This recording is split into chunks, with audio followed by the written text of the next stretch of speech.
Alright, so I know a lot of people wanted me to make a spoiler-filled review for The Hobbit and Unexpected Journey, and I'll try to incorporate that in this one, but my main motivation for doing this video is I saw The Hobbit and Unexpected Journey in 24 frames a second, which is the normal cinematic format, and I thought to myself, alright, if this is different enough, I will do a video talking about how it's different enough. So here I am making a video about it, so by implication, you already know that I really felt like it was a different experience. Now I have to illustrate, I stand by my initial review of the movie, and for those of you who are apparently under the impression that the rating I would buy the movie on Blu-ray is a bad or negative rating, that is the second highest rating I can give a movie. It's not like I called the movie a piece of shit. I understand most of you understand this, but after seeing it in 24 frames a second, I have to illustrate a few more points. And that is that sadly, the 48 frames a second format that Peter Jackson filmed the movie in does compromise the experience. I think it's a really cool technological leap that he's making, but in the end, it does take you out of the movie, and here's why. Because we are human beings, we're creatures of habit. We are used to 24 frames a second for cinema. That's the format that's been around forever. So when you go, okay, here's a new format and it looks completely different, it jars people's minds. A movie's supposed to be immersive, you know? You're in the movie. You're up in the tower with John McClane. You're in Middle-earth with the Fellowship. In this case, you should feel like you're in Middle-earth with the dwarves. But what it did for me, and I have to assume it did for a lot of people, given that the rating on Rotten Tomatoes is surprisingly low, is that it took them out of the movie. For me, I felt like I was someone sitting in the movie theater watching a movie play in 48 frames a second. It's not immersive. I didn't feel like I was in Middle-earth on this adventure, which then means slow moments feel slower, long moments feel longer. The irony in the no-win situation, the Kobayashi Maru of it all, is that the format that The Hobbit and Unexpected Journey was filmed in, to be more immersive, does the exact opposite for the audience. Kind of a bummer, really. I mean, the 48 frames a second obviously compromised my experience in a way that I didn't really understand until I also saw it in 24 frames a second. Then after 24 frames a second, I was like, okay, that was so much more immersive that it was just a much better experience, which is worth addressing right here. And I run my TV on AutoMotion Plus, so I get that 120 hertz, 60 frames a second look, where it looks like a soap opera for movies. I watch it like that because I think it looks cool. I also play PC games, which run at 60 frames a second, but watching a movie like that looks completely different in my opinion. It's just a different looking thing that you can't describe, you just have to see it and you'll be like, oh, that's what Jeremy was talking about. Okay. Filming the movie in twice the frame rate makes the movie look better, but it doesn't necessarily make the movie better. Now, like I said before, I do find it interesting. I want to see where they take the technology, but I'm just saying, if you're gonna do a test run like this, don't do it on a franchise like The Hobbit. Do it on like Step Up 6 or something. Just see what people think of it. You test the water by dipping your toe in it. You don't jump off the high dive to see how warm or cold the water is. Just saying. So I imagine there are a number of reviewers out there who watched it in 48 frames a second and are like, well, I've seen the movie now. I strongly urge everybody to watch it in 24 frames a second. Do that before you give your final thought, because it does absolutely change the experience. So on that, let's get to talking about some of the spoilers in the movie. All right, The Hobbit and Unexpected Journey really starts out in the Shire, or at least you get a pretty badass prologue with a bunch of dragons, or at least a dragon. But then you're in the Shire and Ian Holm plays old Bilbo, which is funny, because you know when Gandalf's all like, you haven't aged a day. I don't know, he may have lied to his face a little bit, because Ian Holm looks really old, and I understand it. I'm sure him and Peter Jackson are friends, but you could have just had Ian Holm do the voiceover for the prologue, and then had the movie come in 60 years earlier with Martin Freeman as Bilbo, and then started the movie. Seeing Ian Holm play Bilbo now makes you go, well, he's older now than he was in Fellowship of the Ring, when this takes place like 30 minutes before Fellowship of the Ring, and it just confuses your brain. Even his hair looks different. Like I said before, there are some cameos in the movie where you're like, oh yeah, that was a cool cameo. Other cameos, well, I should say cameo, you're like, that was kind of forced. The forced cameo for me was Frodo Baggins. I liked seeing Frodo Baggins when he walks out of that room and he looks over at Bilbo and he smiles and he shakes his head and he keeps walking. I thought that was going to be the end of it, and I was fine with that. But the part that irritates me, my friend disagrees with me, and it's fine because human beings, it's just all opinions. Secret is out. Reviewers of the world just give you their opinions. That's between you and me. Don't tell anyone. But when Frodo's like, oh, I'm gonna go surprise Gandalf by the road, and he goes off, I was just like, you don't need to stitch The Hobbit and Fellowship of the Ring together down to the minute. If I'm gonna use a douchebag term, it just seems indulgent, and that's just kind of what it was for me. And Elijah Wood looks about 40 years old also. I think that pulls me out of it as well. But then the dwarves enter Bilbo's house, and they really frustrate him, and actually, the build-up, the Shire build-up of the entire movie, the second time watching it, I was like, well, yeah,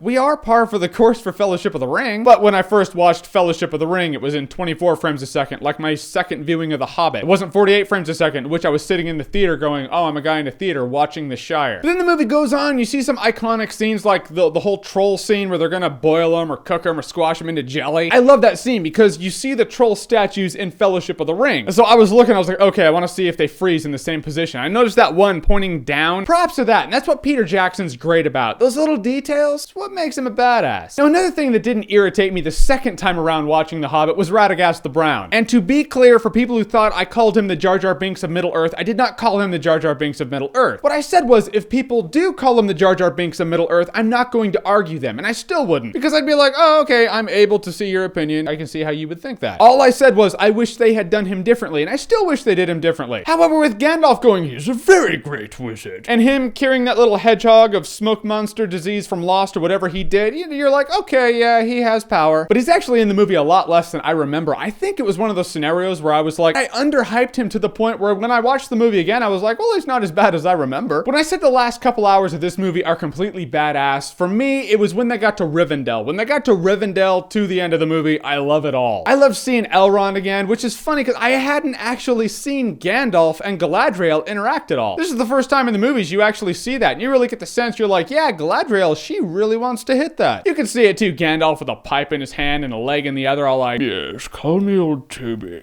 I'm just saying, it could happen, and she wants it to happen. I liked seeing Saruman also, because at this point, he's good. And he doesn't have much love for Radagast the Brown either. His consumption of mushrooms, which, if for nothing else, the Middle-earth movies, as I'm gonna call them, is teaching kids one thing. Eat mushrooms, you become some tripping tweaker hippie in the middle of the woods. Smoke some old Toby, and one day you can take out that thing. Smoke up, kids. This scene's cool for a couple reasons. One, you see Rivendell again, and that's all awesome. You see reoccurring characters and cameos, that's badass. But they're also finding out that the Necromancer is coming back. The Necromancer, for those of you who do not know, is Sauron. Yeah, like, you know, big evil of Lord of the Rings. Right now, all they know is a guy who calls himself the Necromancer all hanging out at Dol Guldur. Now they got bigger and better things to do, like, you know, get a treasure from a dragon. Skipping forward a little bit, let's talk about another scene that I felt is the scene that they could have taken out of this movie. In my review, when I was talking about some scenes that I felt would have been better left out and then included in the extended edition of The Hobbit: An Unexpected Journey, this is the scene I was talking about. And that's the scene when those two big rocks were kicking the shit out of each other, doing rock'em sock'em rocks. I'm fine with the fact that Middle-earth has big mountains that throw rocks at each other. Shit, they have trees that walk and talk. Yeah, they got mountains. The scene was so like, okay, we're leaving Rivendell,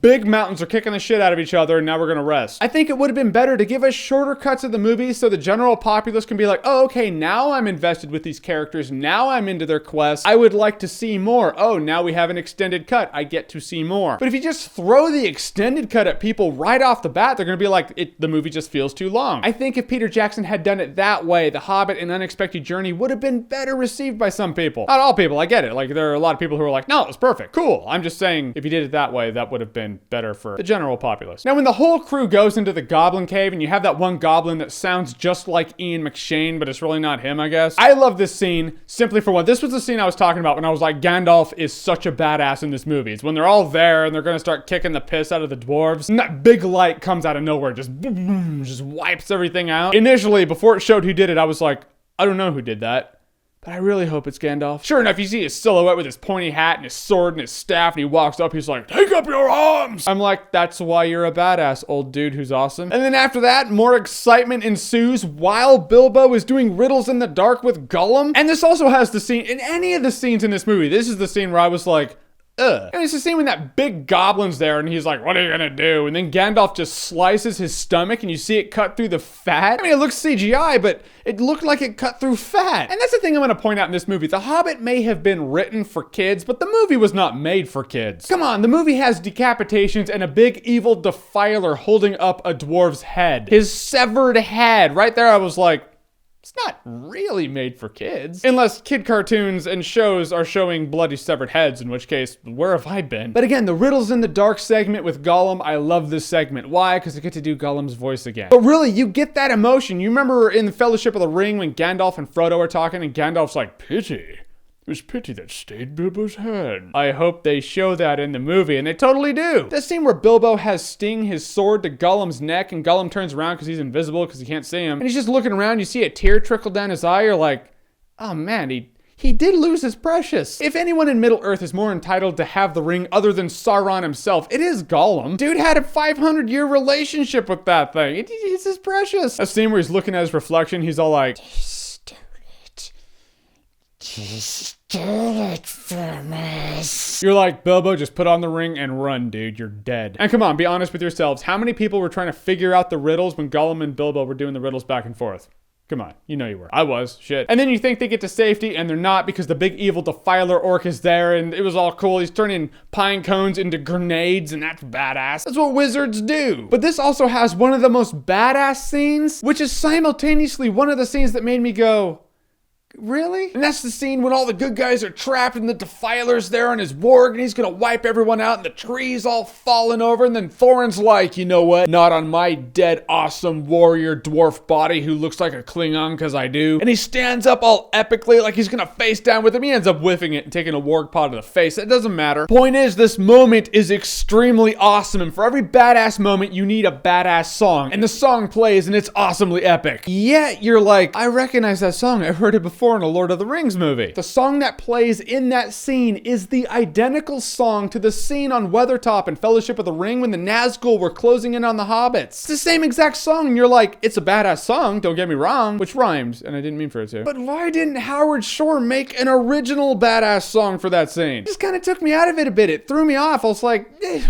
it's cool, but why not an original song? We've already established that that song plays when evil is closing in on good. Maybe he played it to flip it around for the Hobbit. I don't know. And I love that scene when Bilbo's talking to Thorin and he's like, you're right. I think of the Shire. I think of my books. I miss them all. That's where I belong. At home. You don't have a home because it was taken from you. But I will try to help you get it back if I can. I was like, these are the Lord of the Rings moments right here, man. This is what Middle-earth brings out of its people. In conclusion, watching The Hobbit: An Unexpected Journey in 24 frames a second is more immersive than 48 frames a second, which is what 48 frames a second was designed to be, but absolutely is not. Let's see where they go with that tech later on in life. For now, watch the Hobbit movies in 24 frames a second. Because had I seen it in 24 frames a second and been fully immersed in the world of Middle-earth, I probably would have given it a higher rating. That being said, I stand by my rating in saying that the things that I had nitpicks about do stand as nitpicks that I still have, but just less nitpicks, but I can't renege on my rating. I do that, my credibility's lost. Fuck that noise. Just take heart in knowing that I absolutely profess that The Hobbit: An Unexpected Journey is a great movie, and the rating I would buy it on Blu-ray is an extremely positive rating advocating that I say every one of you should watch the movie. Because I don't buy crap on Blu-ray. Well, I have a couple of guilty pleasures on Blu-ray, but that's not the point. So The Hobbit: An Unexpected Journey, did you see it in 48 frames a second or 24 frames a second? If you saw it in 48 frames a second, you're like, watch it in 24 frames a second. You'd be surprised how it makes a difference. But whatever you thought at 24 frames a second or 48 frames a second, comment below, let me know. And as always, if you like what you've seen here and you want to see more, click right here to see more.